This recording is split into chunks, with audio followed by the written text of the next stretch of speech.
Agora vai dar certo, como diz o outro. Carta de Paulo aos Efésios, capítulo 2, do verso 1 até o 2.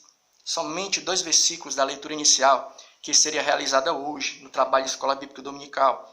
Seria a 5ª lição da nossa revista editada pela editora CPAD, que diz assim: E vos vivificou, estando vós mortos em ofensas e pecados, em que noutro tempo andastes segundo o curso deste mundo, segundo o príncipe das potestades do ar, do espírito que agora opera nos filhos da desobediência. Carta de Paulo aos Efésios, capítulo 2, do verso 1 até o 2. Então, o que a gente pode ver logo aqui que esse texto está nos afirmando? A primeira coisa, ele vos vivificou, estando vós mortos em ofensas e em pecados. Então, o que a gente entende, né? O texto sagrado ele vai dizer uma coisa que é muito interessante, é que antes de nós tomarmos um posicionamento no que é concernente, temos Jesus em nossas vidas, a gente andava, a gente caminhava, a gente falava, mas espiritualmente falando, do ponto de vista bíblico, de que maneira nós estávamos? Nós estávamos mortos. Olha para ver como é que é interessante. Antes de nós recebermos Jesus como nosso Salvador, e termos Ele em nossa vida, a gente andava, caminhava, até sorria e até se alegrava, né? Mas olha o que a Bíblia vai dizer. E nos vivificou, estando vós mortos em ofensas e em pecado. O que é que o trecho bíblico está dizendo aqui? É que embora a gente andasse, a gente sorrisse no passado, antes de nós termos Jesus em nossas vidas, a nossa condição qual era? Era de uma pessoa que estava morta espiritualmente. Nós éramos cadáveres espirituais. E dá para a gente tirar uma aplicação prática para isso? Dá, né? Porque é o tipo da coisa. Você já parou para pensar? Um cadáver ele não reage. Né? Você chega perto de um cadáver, você cutuca, você bate, ele não sente nada, não. Então, nós entendemos o quê? Que se fosse depender da gente para tomar uma atitude e irmos até Jesus, a gente nunca ia sair do canto.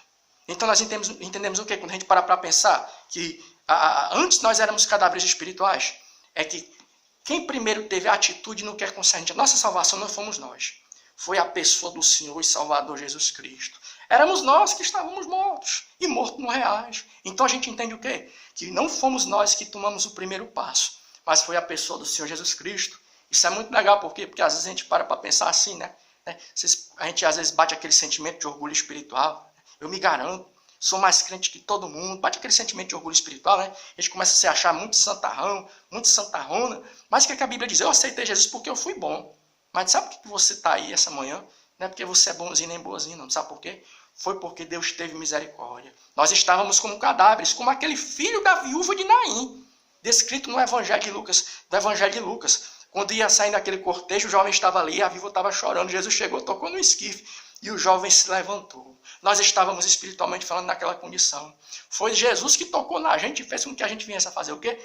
Nós levantássemos de condição de mortos espirituais para estarmos aqui essa manhã, falando da bondade dele para que o nome dele venha a ser glorificado. É uma lição de humildade.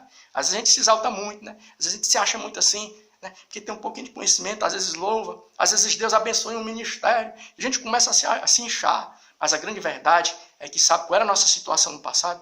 Nós éramos mortos espirituais. E se hoje você está aí nessa manhã, tendo condição de meditar na palavra, dobrar o joelho e orar, e falar do Senhor Jesus Cristo até para os teus familiares, ou então se você está sozinho essa manhã como esse que vos fala, né? E nós estamos aqui, não é porque nós fomos bonzinhos, não. Foi porque Deus teve misericórdia. Segundo ponto aqui que é interessante, ó, em que noutro tempo andaste segundo o curso deste mundo, segundo o príncipe das potestades do ar, do espírito que agora opera nos filhos da desobediência. Olha aí, ó. Ele vai dizer o seguinte, não quer concernente o nosso passado espiritual, em que noutro tempo andaste segundo o curso deste mundo, segundo o príncipe das potestades do ar. O que Paulo está dizendo aqui? No versículo 2 do capítulo 2 da sua carta aos Efésios.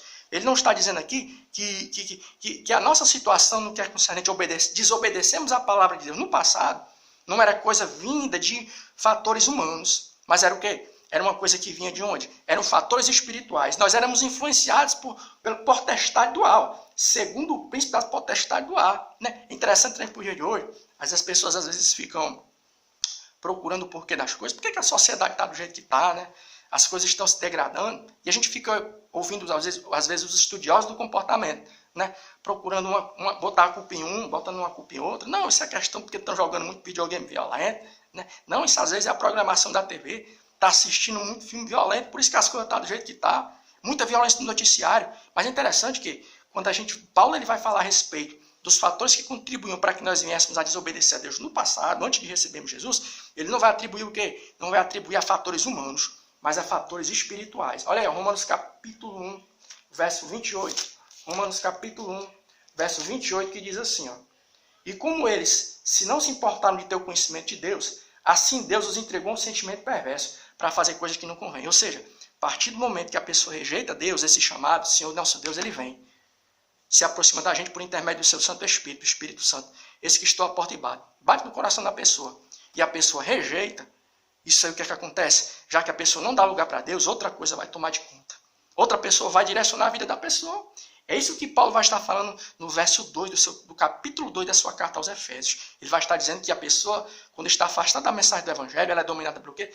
Pelos príncipes da potestade do ar. E quando você lê o restante, aqui até o verso 2, do capítulo 2, né, os versos seguintes da carta aos Efésios, vai ser uma lição de humildade para mim e para você. Porque a Bíblia diz que a nossa salvação, ela não é por obras, é o que vem pela graça, favor imerecido.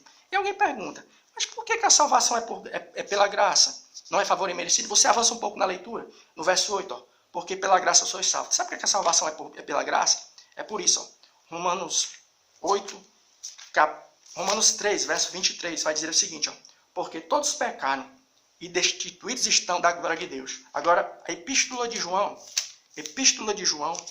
capítulo 1, o verso 8, que diz assim, ó, a Epístola, não é o Evangelho. A Epístola de João, capítulo 1, verso 8. Se dissermos que não temos pecado, enganamos a nós mesmos e não há verdade em nós.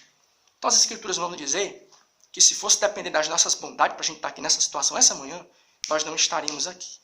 Mas aprove a Deus o quê? Por intermédio da sua graça divina, nos ressuscitarmos da condição de mortos espirituais para servos e servas de Deus. Ou seja, no que é concernente às nossas bondades, a gente não tem do que se gloriar e do que se gabar.